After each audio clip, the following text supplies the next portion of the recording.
الحمد لله وكفى وسلام على عباده الذين اصطفى أما بعد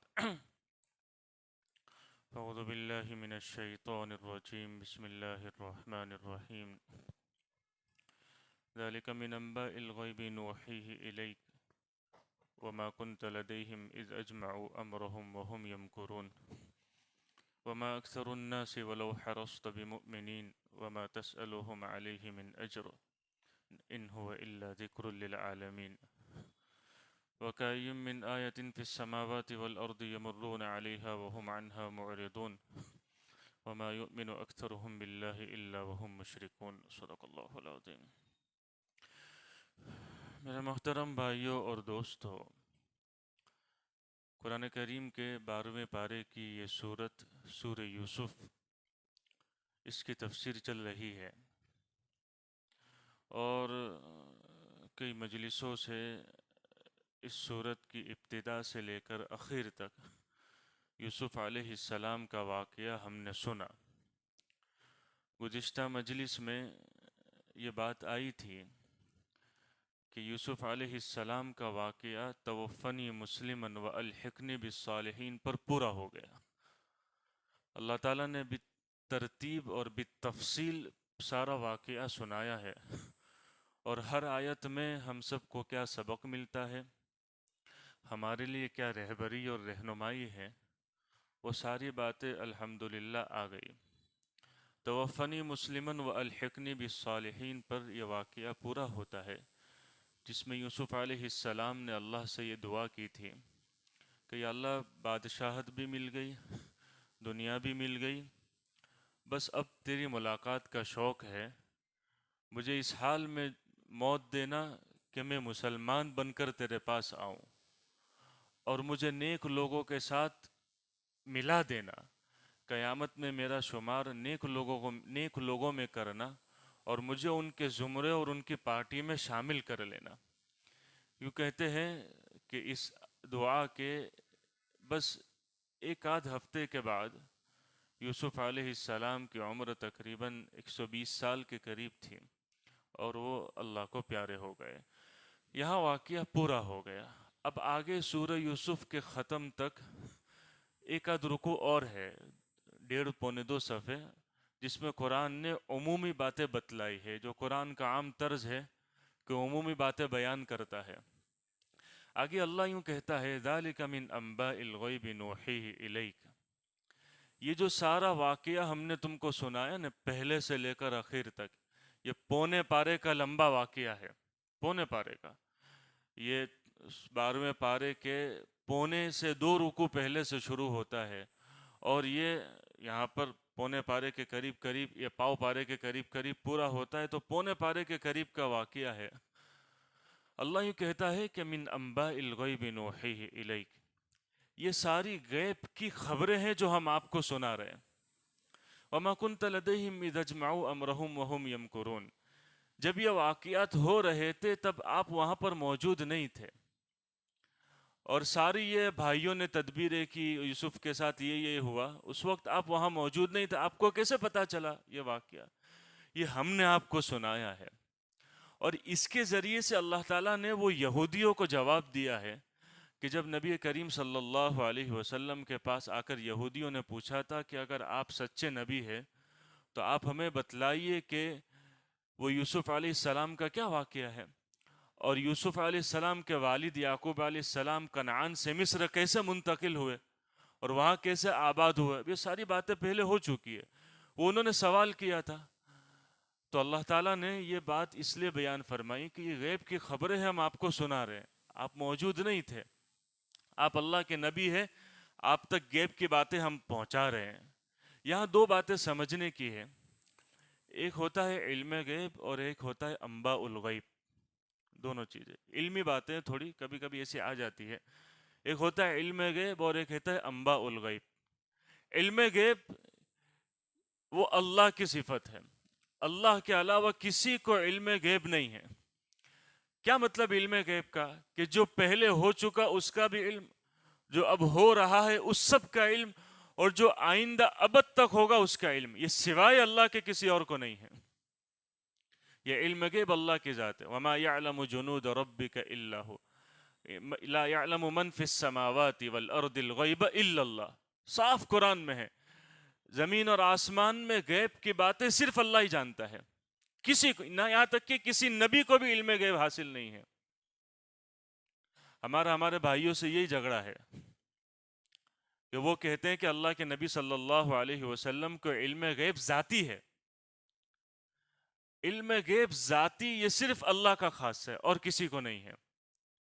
ہاں اللہ نے اپنے برگزیدہ بندے اس میں سے نبیوں کو، اور اس میں سے خاص طور سے نبی کریم صلی اللہ علیہ وسلم کو سب سے زیادہ غیب کی خبریں بتلائی. وہ علم غیب ذاتی نہیں تھا، وہ اللہ کی عطا تھی جو اللہ نے جتنا چاہا بتا دیا. اس کو کہیں گے انباء الغیب. علم غیب نہیں ہے، غیب کی خبریں بتلانا. حدیثوں میں آتا ہے کہ ایک مرتبہ اللہ کے نبی صلی اللہ علیہ وسلم نے فجر کی نماز پڑھائی، اور فجر کی نماز کے بعد آپ ممبر پر کھڑے ہو گئے اور آپ نے بیان شروع کیا ظہر تک. ظہر کے لیے اترے، پھر ظہر سے بیان شروع کیا عصر تک، عصر کے لیے اترے، عصر سے بیان شروع کیا مغرب تک، مغرب کے لیے اترے، مغرب سے بیان شروع کیا عشاء تک. یہ حدیث میں ہے. جو بیٹھا وہ بیٹھا، جو چلا گیا وہ چلا گیا. حذیفہ کہتے ہیں جس نے یاد رکھا اس نے یاد رکھا، جو بھول گیا وہ بھول گیا.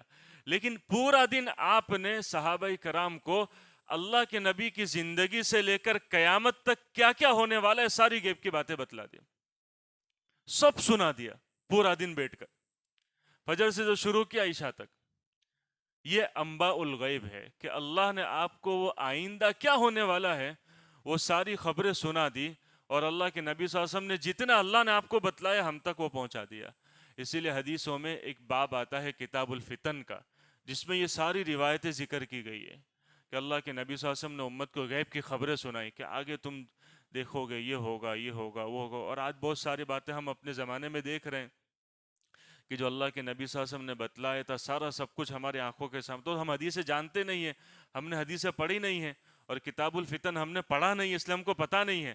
ورنہ اگر آپ پڑھو گے وہ کتاب الفتن حدیثوں میں تو آپ کو کھلی آنکھوں سے نظر آ جائے گا کہ اللہ کے نبی صلی اللہ علیہ وسلم نے 1400 سال پہلے جو غیب کی خبریں بتلائی تھی وہ آج ہم اپنی آنکھوں سے سب دیکھ رہے ہیں. یہ کتاب الفتن میں ساری روایتیں ہیں. خیر اللہ یہ کہہ رہا ہے کہ ذالک من انباء الغیب نوحیہ الیک وما کنت لدیہم اذ اجمعوا امرہم وہم یمکرون وما اکثر الناس ولو حرصت بمؤمنین. یہودیوں کی ڈیمانڈ پر ہم نے پورا واقعہ آپ کے سامنے بیان کر دیا، اور اس کے علاوہ کافروں نے بہت ساری ڈیمانڈیں کی اللہ کے نبی صلی اللہ علیہ وسلم سے، اور اللہ تعالیٰ نے اکثر ان کی ڈیمانڈیں پوری کی. یہاں تک کہ یہ ڈیمانڈ کی کہ یہ جو ہے وہ چاند کے 2 ٹکڑے کر کے دکھا، وہ بھی ڈیمانڈ ان کی پوری کر دی. ہاتھ میں کنکری لے کر آئے کہ یہ کہو کہ یہ ہم کو کچھ سنا دے، تو اس نے کلمہ پڑھ لیا. ان کی ڈھیر ساری ڈیمانڈیں پوری ہو گئی. لیکن اللہ یوں کہہ رہا ہے کہ وما اکثر الناس ولو حرصت بمؤمنین. آپ جتنا بھی ان کے بارے میں لالچ رکھے کہ یہ مسلمان ہو جائیں گے، ایمان والے بن جائیں گے، لیکن یہ ایمان لانے والے نہیں ہیں. ان میں ایک بڑی تعداد وہ رہے گی جو آپ پر ایمان نہیں لائیں گی. وما اکثر الناس ولو حرصت بمؤمنین. قرآن نے صاف کہہ دیا آپ جتنا کیوں نہ چاہے، لیکن ایک بڑی تعداد لوگوں میں اکثر ایسے رہیں گے جو آپ پر ایمان نہیں لائیں گے. اور پہلے سے لے کر اب تک یہ چل رہا ہے. اکثریت دنیا میں کافروں کی ہے، اللہ کے نہ ماننے والے. قرآن نے صاف کہہ دیا جتنا بھی ہم کوشش کر لیں، لیکن اکثریت کیا ہے ہمیشہ پہلے سے لے کر آخر تک کافروں کی ہی رہے گی. ہاں وہ ایک زمانہ ایسا آئے گا، حضرت عیسیٰ علیہ السلام کا جو زمانہ ہوگا، اس میں جہاں جہاں عیسیٰ علیہ السلام حکومت کریں گے وہاں کا سارا مجمع مسلمان ہو جائے گا. کتابوں میں لکھا ہے کہ دنیا میں 2 ہی موقع ایسے، ایک تو آگے ایک آئیں گا جس میں اکثریت مسلمان ہوگی. ایک موقع حضرت آدم علیہ السلام سے لے کر نوح علیہ السلام کی بعثت سے پہلے تک، آدم سے نوح تک بھی بہت سارے نبی آئے، ادریس ہے، شیس ہے، وہاں تک ساری دنیا مسلمان تھی. بگاڑ جو آیا وہ نوح علیہ السلام کے زمانے کے بعد آیا، اور ان کے زمانے میں آیا بگاڑ، بت پرستی تب شروع ہوئی، اور پھر اللہ کا عذاب آیا. تو اس وقت تک سارے مسلمان تھے. اور پھر آخری زمانہ جب آئے گا، عیسیٰ علیہ السلام جب دنیا میں آئیں گے اور وہ جہاں جہاں حکومت کریں گے وہاں کا سارا مجمع مسلمان ہو جائے گا.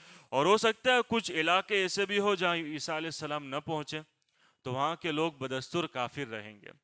تو اللہ یہ کہتا ہے کہ وما اکثر الناس ولو حرصت بمؤمنین، اے نبی آپ کتنی امیدیں کیوں نہ لگا لیں، لیکن اکثریت ایمان لانے والے نے. اللہ کے نبی صلی اللہ علیہ وسلم نے کتنی قربانی، کتنی محنت اور کتنی امیدیں لگائی، یہاں تک کہ آپ کے چاچا سے کہ آپ کو کتنی امیدیں تھیں. کیا کتابوں میں واقعہ لکھا، آپ کے چاچا سے آپ کو کتنی امیدیں تھی، زبردست امید تھی کہ انہوں نے دین کی کتنی زبردست خدمت کی ابو طالب نے، لیکن اللہ کا مقدر نہیں تھا تو ایمان نہیں لے کر آئے. ضد پر رہے، انانیت پر رہے. کہ عجیب و غریب ان کی وفات کے وقت کا جملہ کتابوں میں ذکر کیا جاتا ہے کہ علمت ان دین محمد خیر الادیان البریۃ دینا، میں جانتا ہوں کہ میرے بھتیجے محمد کا دین سارے دینوں سے اور سارے مذہبوں سے سب سے بڑھ کر ہے اور سب سے سچا ہے، لیکن اگر میں نے بھتیجے کا کلمہ پڑھ لیا تو یہ مجھے مکہ کی عورتیں طعنہ دیں گی کہ بھتیجے کے ڈر سے ایمان قبول کر لیا. تو اللہ کے نبی صلی اللہ علیہ وسلم چاہتے نہیں تھے، اللہ یوں کہہ رہے گا آپ کتنا بھی نہ کتنا کیوں نہ چاہے، لیکن اکثریت ایمان لانے والی نہیں ہے. تو طعنے کے ڈر سے جو ہے وہ کیا کر دیا، ایمان نہ لایا. ہمارے یہاں بھی ہوتا ہے نا، ہمارے معاشرے میں لوگ خاندان والے کیا طعنہ دیں گے، تو بھائی ہمارے کو تو شادی میں یہ کرنا پڑے گا، ہمارے یہاں فلاں موقع آ گیا تو خاندان والے کیا کہیں گے، دو لوگ کیا کہیں گے، چار لوگ، وہ چار لوگ آج تک اپنے کو ملے نہیں، کون چار لوگ، چار لوگ تیرے بارے میں کیا کہیں گے، وہ کون چار آج تک کسی کو پتہ نہیں. خاندان والے کیا کہیں گے، لوگ طعنہ دیں گے، یہ نہیں کریں گے تو لوگ یوں کہیں گے یہ تو کرنا پڑتا ہے، یہ تو کرنا پڑے گا، یہ تو کیا کہیں گے. وہ خاندان کے طعنے میں کے ڈر سے ابو طالب ایمان سے محروم رہے. آج ہم بھی خاندان اور لوگوں کے طعنے کے ڈر سے بڑے بڑے جرم کر لیتے ہیں اور پھر اس کو پر پردہ ڈالتے کہ کیا کرے، سماج میں رہتے تو کرنا پڑے گا. وہی چیز ابو طالب نے کی اور اس کی نحوست یہ کہ ایمان سے محروم رہے. خیر بہرحال اللہ ہی کہہ رہے وما اکثر الناس ولو حرصت بمؤمنین وما تسألهم علیہ من اجر ان هو الا ذکر للعالمین. قرآن عمومی باتیں کہتا ہے، ضروری نہیں کہ ہر بات میں ربط ہو. وہ پورا واقعہ بیان کیا، اس میں ہر بات میں جوڑ تھا. اب آگے کی آیت میں ضروری نہیں کہ ہر بات میں ربط ہو. اللہ اپنے نبی سے یہ کہہ رہا ہے وما تسألهم علیہ من اجر، آپ ان سے تبلیغ پر کوئی بدلہ نہیں مانگتے ہیں. ان سے صاف صاف کہہ دو ہم تم سے پیسے نہیں مانگ رہے بھائی، کہ تم کو دو بات دین کی پہنچا رہے تو تم ہم کو پیسہ دو، تم ہم کو کیا دو. یہ نبیوں کی صفت رہی اور قرآن میں بار بار اس کو ذکر کیا گیا ہے کہ لا اسألکم علیہ من اجر. ان کافروں سے کہو میں تم سے پیسہ مانگنے آیا ہوں. صحابہ اکرام جہاں جہاں جاتے تھے اور اگر کسی پر حملہ کرتے تھے اور بادشاہوں سے ملاقاتیں ہوتی تو یہ کہتے ہم تم سے عہدہ اور حکومت نہیں چاہتے، مال دولت نہیں چاہتے. کفار نے کتنی پیشکش کی تھی اللہ کے نبی صلی اللہ علیہ وسلم سے، ہم مکہ کی آپ کو آدھی سرداری دیتے ہیں، ہم آپ کی بہترین عورت سے شادی کرا دیتے ہیں، ہم آپ کو یہ دے دیں گے، آپ اپنی دعوت چھوڑ دیں. بھائی ہم کو یہ چیزوں سے کوئی لینا دینا نہیں ہے، ہمارا تو ایک مقصد ہے، ہمارا ایک کام ہے، وہ ہم کرتے رہیں گے. ہم تم سے کوئی اس کے بدلے میں معاوضہ نہیں چاہتے، پیسے نہیں مانگتے تم سے. وما تسألهم علیہ من، ان سے صاف صاف کہہ دو ان کو اگر یہ خطرہ ہو کہ میں یہ ساری چیزیں کر کے دنیا جمع کر رہا ہوں اور مفتی طارق مسعود صاحب کی زبان میں اپنا منجن بیچ رہا ہوں، وہ ہم منجن نہیں بیچ رہے ہیں، اپنا جو ہے وہ اپنا کوئی جو ہے وہ دھندا نہیں چلا رہے. یہ دھندا نہیں ہے کوئی، یہ کوئی دھندا ہم دھندا نہیں کر رہے. کہہ دو ان کو دھندے کے بہت سارے دوسرے راستے ہیں، دین کو دھندا نہیں بنا رہے. ارے سمجھ میں آئی کہ نہیں بات؟ دین کو دھندے کی چیز، اللہ کا دین ہے، وہ دھندے کے لیے نہیں ہے. تو صاف صاف ان کو کہہ دو کہ وما تسألهم علیہ من اجر، ہم اس پر ان سے کوئی معاوضہ نہیں چاہتے، کوئی بدلہ نہیں چاہتے ہیں. بلکہ قرآن کریم میں اللہ نے یہاں تک ذکر کیا ہے لا نرید منکم جزاء ولا شکورا. ان سے صاف صاف یہ کہہ دو کہ ہم تم سے بدلہ تو کیا، ہم تم سے شکریہ بھی نہیں چاہتے کہ تم پلٹ کر ہم کو تھینک یو کہو کہ حضرت تم نے یہ بات ہمارے کام کی کہی، تم نے ہمارا یہ کام کر دیا، تم ہمارا یہ کام کرا ہے. پلٹ کر ہم تم سے تھینک یو بھی نہیں چاہتے. ایسے وہ چند اس میں آیا تھا نا کچھ سالوں پہلے، وہ جو رشیا یوکرین کی لڑائی ہوئی تھی تو وہاں سے یوکرین سے ہمارے وہاں کے اسٹوڈنٹس ہمارے یہاں سارے آئے تھے. تو وہ رپورٹر پہنچ گیا تھا کہ بھائی کیا حال ہے، تو کسی نے بھی ہمارے جو ہے وہ صاحب کا تھینک یو نہیں کیا تھا کہ صاحب کا بہت شکریہ، صاحب نے وہاں ہمارے لیے خاص جو ہے پلین بھیجا، ہم کو یہاں بلایا. تو کئی جو ہے وہ گودی اینکر ناراض ہو گئے تھے کہ کیسے اسٹوڈنٹس ہیں کہ ہمارے صاحب کا شکریہ بھی ادا نہیں کیا، صاحب نے اتنا بڑا کام ان کا کر دیا. تو یہ بھائی کام کرنے پر بھی ہم تم سے شکریہ اور تھینک یو کی امید نہیں رکھتے ہیں، ہم تو خالص اللہ کے لیے کر رہے ہیں. وما تسألهم علیہ من اجر. لیکن ایک بات یاد رکھیں یہاں پر، چونکہ مفسرین نے یہ بات لکھی ہے کہ دین کے کام کرنے پر معاوضہ لیا جا سکتا ہے یا نہیں. نبی ایک ایسے افراد ہوتے ہیں کہ جو دین کے کام کرنے پر معاوضہ نہیں لیتے، اور نہ اللہ کی طرف سے ان کو حکم ہے کہ تم لو، نہ وہ لے سکتے ہیں. نبی کے علاوہ دوسروں کے لیے اجازت ہے کہ اگر تم دین کے کاموں میں مشغول ہو تو تم اپنا وقت دے رہے ہو. کیا دے رہے ہو؟ اپنا وقت. تو تم اس پر معاوضہ لے سکتے ہیں. حضرت ابوبکر رضی اللہ عنہ کو خلیفہ بنایا گیا. کیا بنایا گیا؟ اور آپ خلیفہ بنانے سے پہلے کپڑے کا کام کرتے تھے. مارکیٹ سے وہ کچا کپڑا لاتے، اس کو کاریگر رکھے ہوئے تھے، وہ تیار کرتے اور پھر مارکیٹ میں جا کے ہول سیل میں سیل کر دیتے.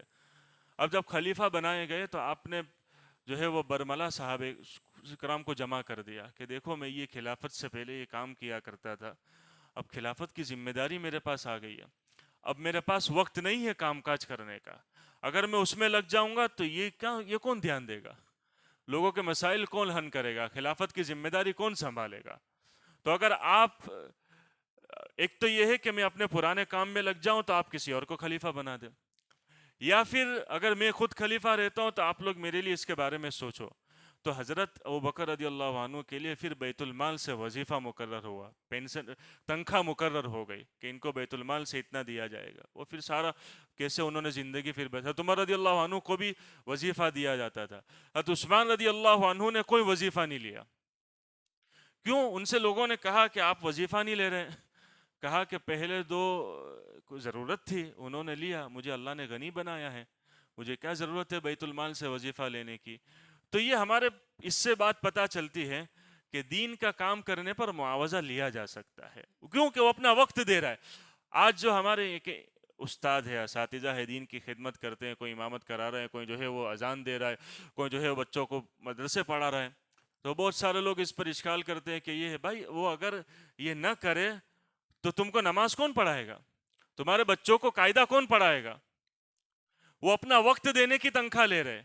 دیکھو یاد رکھنا ایک بات، حضرت تھانوی رحمۃ اللہ علیہ نے یہ بات لکھی ہے علماء کے لیے کہ جو تم دین کی خدمت کرتے ہو، مدرسے پڑھاتے ہو اور یہ سارا سب کچھ کام کرتے ہو، تو روپیہ اور پیسہ اور مال کبھی اس کا عوض نہیں بن سکتا ہے.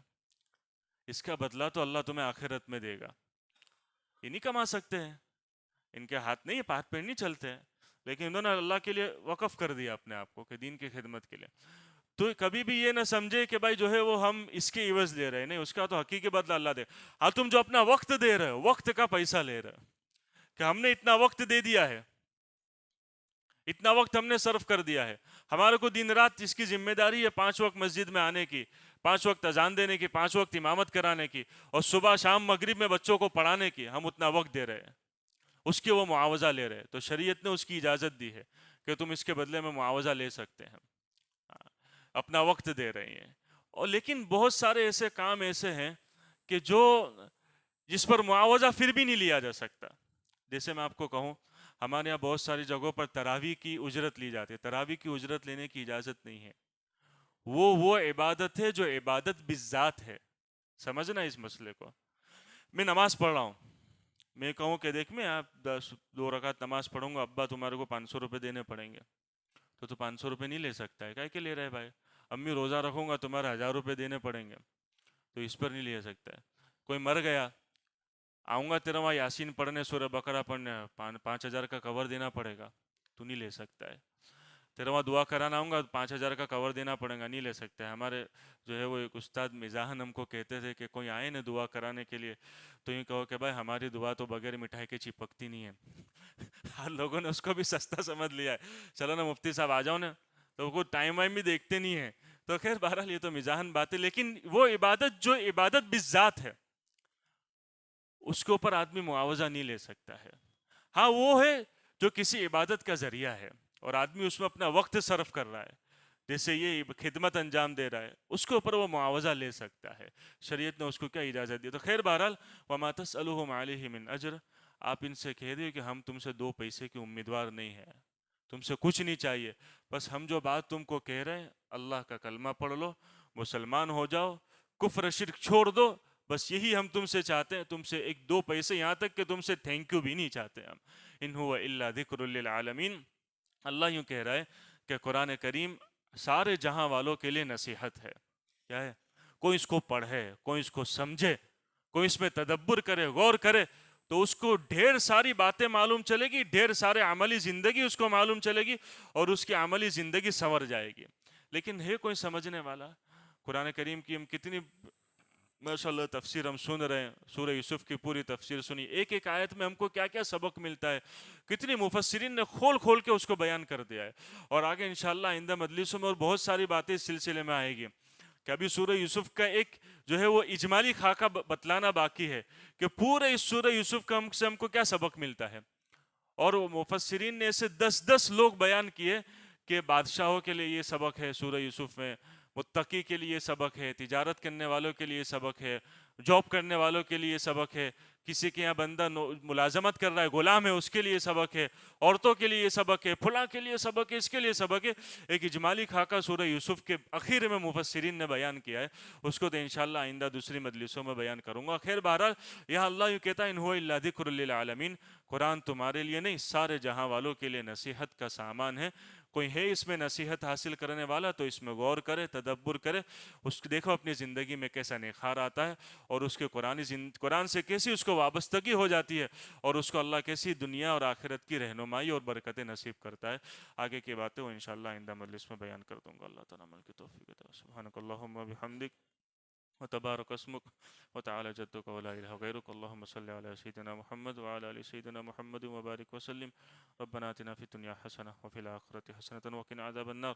اللہم انا نسألک الجنہ وما قرب الیہا من قول وعمل ونعوذ بک من النار وما قرب الیہا من قول وعمل۔ اللہم انا نسألک من الخیر کلہ عاجلہ وآجلہ ما علمنا منہ وما لم نعلم ونعوذ بك من الشر كله عاجله وآجله ما علمنا منه وما لم نعلم۔ وصلی اللہ تعالی النبی الکریم، آمین برحمتک یا ارحم الراحمین۔